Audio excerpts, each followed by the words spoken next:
ठानता रहो, कौन खूबी पाके सीना तानता रहो। सब बाबा के कृपा।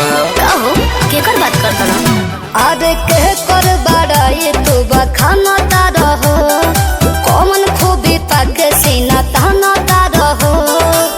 गेरुआ दुपट्टा देह पर डाल के बिया,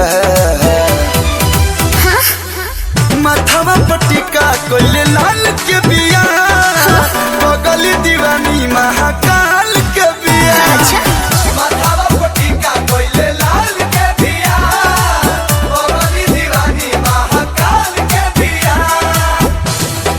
जय शिव बम बम बम, जय शिव बम बम बम।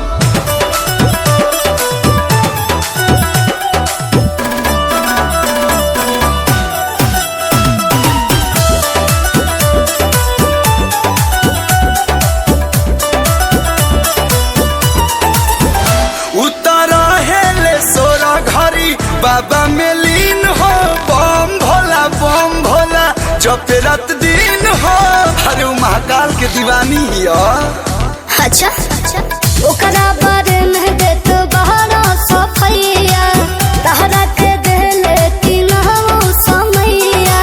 भक्ति में अपना के ढाल के बिया, अच्छा लीला पटिका कोइले लाल के बिया, बगली दीवानी महाकाल के बिया। माथावा पटिका कोइले लाल के बिया, बगली दीवानी महाकाल के बिया।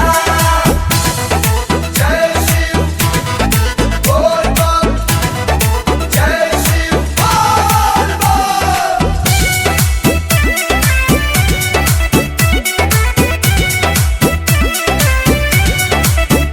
बिया कहले हमरो के सथवाली आई के, शादी के मनौती मांगी देव घर में जाई के। भगवान तो लोग दोनों जाने के खुश रखे।